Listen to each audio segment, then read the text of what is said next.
A large portion of the Jewish nation has returned to its homeland, but the heart, soul, and mind of much of the Jewish nation are still in exile mode. This state of affairs must and will inevitably change. This is Torah Nation TV from Jerusalem, and we are speaking with the head of Machon Shilo, Rabbi David Bar-Hayim. Shalom, Rabbi Bar-Hayim. Hello. The passing of HaGaon HaRav Ovadia Yosef Zatzal was utilized in certain quarters for political purposes, specifically to push their land for peace agenda, claiming that HaRav Ovadia Yosef, in a psak halacha that he authored, supported their position. Was this in fact the view of HaRav Ovadia Yosef? It is well known that HaGaon HaRav Ovadia Yosef, Zecher Tzadik Livracha, was of the opinion that land for peace is sanctioned by the Torah, and in fact, as we will clarify in a moment, he in fact supported this idea under certain circumstances, as we will explain. It is also true that Rabbi Yosef, some years later, explicitly expressed his opinion in writing that his view on this matter, his Halachic approach to this question, has no relevance to our present reality, because we see that the Arabs have no intention of making peace with the Jewish people and ceasing and desisting from attacking them. To get into the details a little bit more, let us say as follows. There is a psak halacha which is in writing, which was published in Tafshin Mem Tet, or first given over as a speech in that year and then later published, 1989. At a certain conference, Rabbi Yosef spoke about this matter, and he brought many proofs that in his view pointed to the fact that pikuach nefesh, that is to say the saving of Jewish lives, overrides all other considerations. First of all, let me address the issue itself, the essential core issue. If the claim is that in order to save Jewish lives, when we are told by our enemies that if you do not give us this territory that we demand from you, we will go to war, and in the normal way of things, the way of the world is that in a war people on both sides get killed, and therefore if we place pikuach nefesh, the saving of Jewish life, above all other considerations, so it flows from Rabbi Yosef's thinking, then we must acquiesce and agree to hand over whatever territory it is that these enemies of ours are demanding. If we put this policy and this halachic approach into practice, what this means is, in effect, that it is impossible, according to the normal laws of international relations and the realities of politics and defense issues, etc. in this world, it would be impossible to actually sustain any kind of Jewish state in Eretz Yisrael, or for that matter, perhaps anywhere else. Because, according to this theory, any time such a demand is made, and it seems that the enemy in question, in this case the Arabs, are fully willing to go to war or to perpetrate terror attacks against us, which also, of course, lead to loss of Jewish life, and therefore fits into the same category, falls into the same category as a war.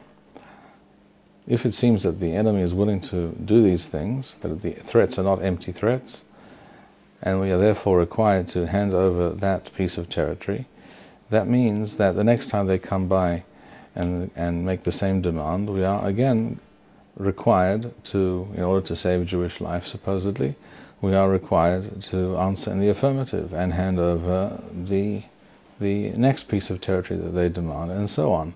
If we were to do this several times, each time a new threat with a new demand, we would be required to capitulate. The result would be, of course, that eventually we would find ourselves in the sea. In other words, it is impossible for any state, let alone a Jewish state, to handle its affairs in such a way. Imagine, for example, that Germany were to demand of France a certain part of French territory, and attached to this demand would be the threat that if you do not do so, we shall attack you. And France would capitulate and hand over that territory. And the next time the Germans would make such a demand, the French would again capitulate. Well, it's clear that eventually France would cease to exist. And in the same way, precisely, the State of Israel would cease to exist. In other words, it's important to understand, to recognize that this approach of HaRav Rabbi Yosef Zatzal, quite apart from the halachic reasoning and proofs and argumentation involved, which I will relate to in a moment, quite apart from that, from the very principle of the thing, from the inception of this line of argument, we see that this approach, this halachic and Torah approach to this question, is not at all conducive to having a sovereign Jewish state in Eretz Yisrael or anywhere else for that matter. And no state on earth could survive if that was its stated foreign policy. So here we have a very real problem and a very clear lacuna in the theory proposed, in the halachic approach proposed by HaRav Ovadia Yosef Zatzal.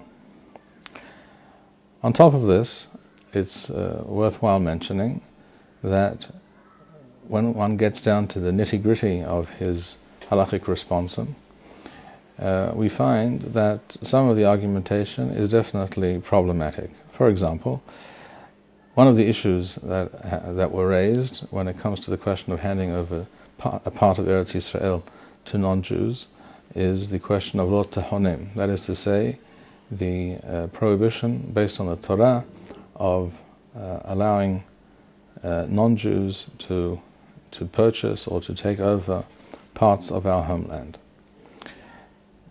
This was dealt with by Rabbi Yosef in his Psak Halacha, and his claim was that this prohibition does not apply to non-Jews who are not idol worshippers, and therefore the Ishmaelim, that is to say the Arabs who are Muslims, seeing that they are not technically idol worshippers, even though it's clear that Rabbi Yosef and nobody else would claim that according to the Torah, Islam is an acceptable or a permissible religion according to the concepts of the Sheva Mitzvot B'nai Noach, the 7 Noahide laws that apply to all human beings according to the Torah. Nevertheless, seeing that they are not technically idol worshippers, therefore this prohibition does not apply to them. One of the proofs for this position was the view of the Bach, one of the commentators on the Tur in Hoshe Mishpat Siman Resh Mem Tet. The claim is that the Bach is of the opinion, and in doing so he is disagreeing with the Beth Yosef, that when it comes to Yishmaelim or other such Gentiles who are not idol worshippers, this prohibition does not apply. As it happens, this claim is simply not true. The reason certain poskim, one of them being Rabbi Yosef in this case, but he's not alone, many other poskim were misled when it comes to this particular point, including Rav Kook in a tshuva that he wrote in Mishpat Kohen Siman Samech Gimel. The fact of the matter is that the Bach does not express such an opinion. The text of the Tur and the Bach in this particular Siman in Hoshe Mishpat were censored by the Christian censors, who did not allow everything to be printed as is for their own reasons, And many Posakim were unaware of this fact. Today we have the accurate text of the Tur and the Bach, in which we find that the true opinion of the Bach was precisely the opposite. In fact, about half of what the Bach wrote on the subject was simply expunged, and therefore his opinion was completely misrepresented. His true opinion is that Ishmaelim too are included in this prohibition. This is something that Rabbi Yosef was apparently unaware of, and yet this is one of the important points of his Psak Halacha. So we see that this Psak Halacha itself, even in terms of the technical halachic argumentation, is questionable.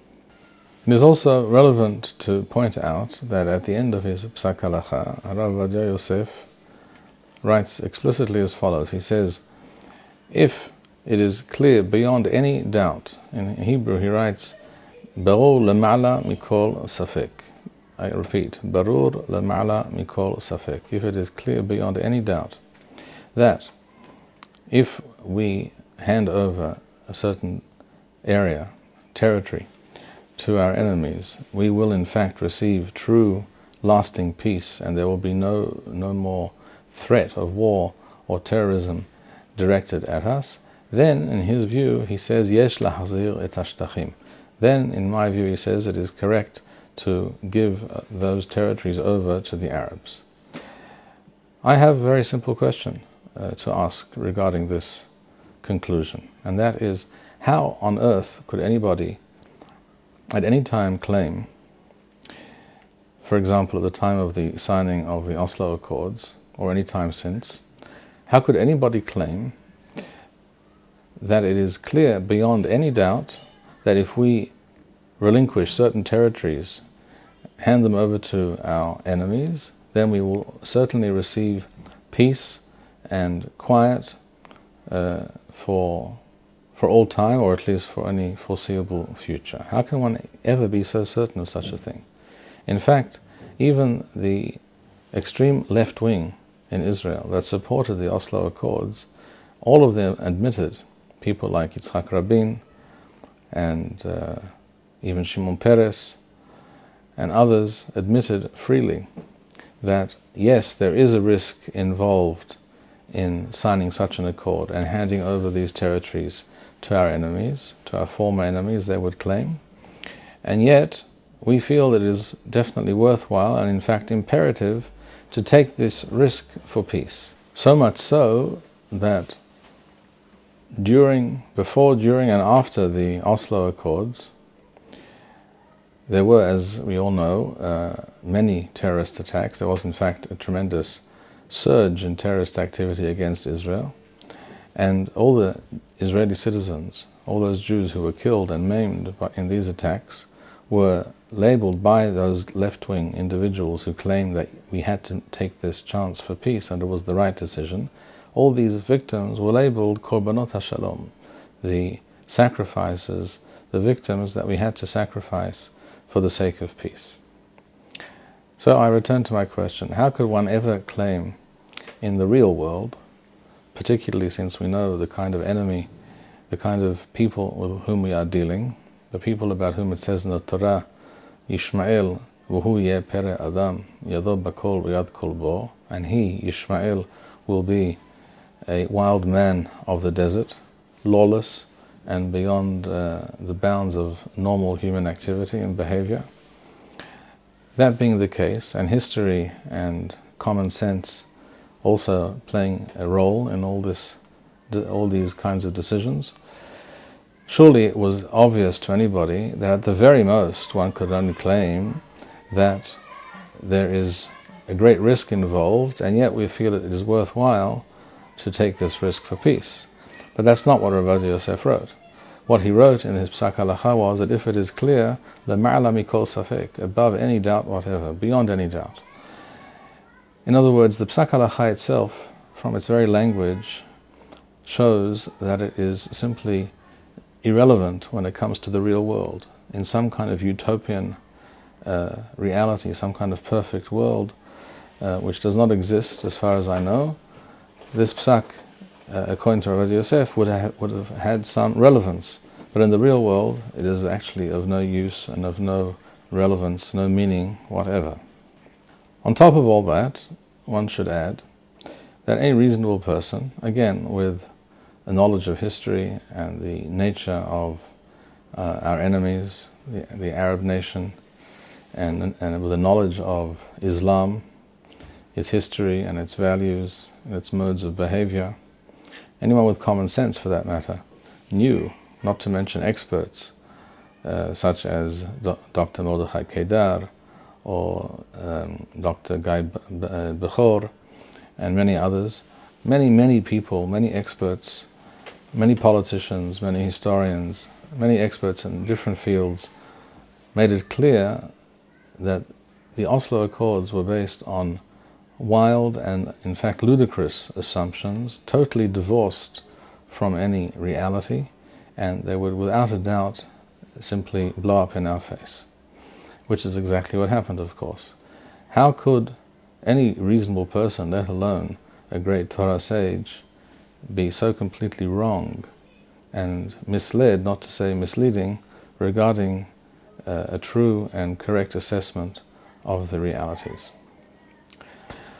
On top of this, I should mention that it is interesting to note, not perhaps very surprising, but it's interesting to note that all those who like to quote Rabbi Yosef as having supported this policy of land for peace omit to mention the fact that at the beginning of 2003, Kaf Gimel B'Shvat Tafshin Samach Gimel, Rabbi Yosef authored a letter in his own hand, a copy of which I have. This is a letter that was published on the internet for all to see.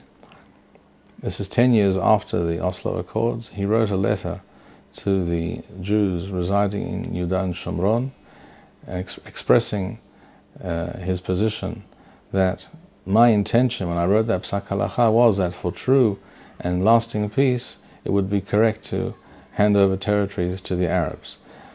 But as we see, they have no intention of living with us in peace and leaving us alone. They continue, and they promise that they will always continue to fight us and attack us in every way and at every time possible.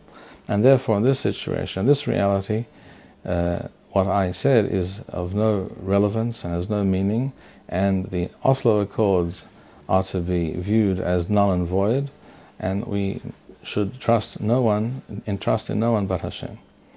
This rather belated but correct conclusion of Rabbi Yosef, which in fact sets to naught his Psak Halacha, is of course not mentioned by those with their peace for land, rather land for peace agenda, or as some people refer to it, the peace industry. The peace industry, it should be noted, is truly an industry which supports many people. Many people make their living by pushing these ideas and claiming that this is what Israel should do. They all, of course, have ulterior motives, and they are using Rabbi Yosef's name in vain. And this itself is reprehensible. Is it not the case that the Shas party did not in fact vote in favor of the Oslo Accords, but rather abstained? It is true that at the time of the original vote on the Oslo Accords in 1993, Tafshin Nun Gimel, Shas party abstained. They did not vote in favor, they abstained. But it should be mentioned that this was by prior arrangement and agreement with the Rabin government, which, keep in mind, was a minority government. They had only 59 seats in the Knesset. Of course, the minimum for a majority is 61.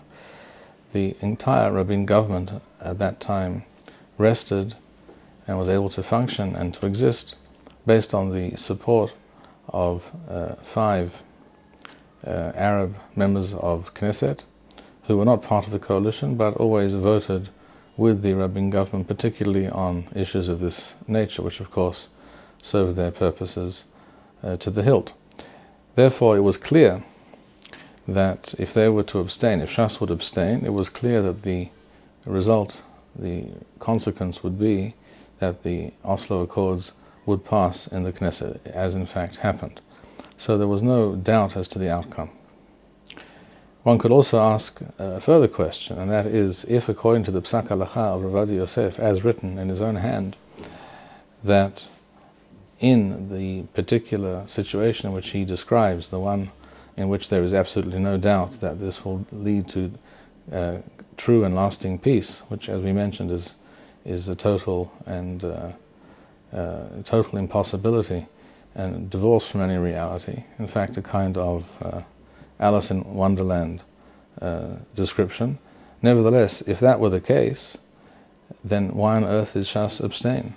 If it's the right thing to do according to Halacha to support such an agreement, and if Rabbi Yosef truly believed at that time, as he wrote later, 10 years later in that letter that we mentioned, that this is what he thought, and this is what he believed to be the case, then why abstain?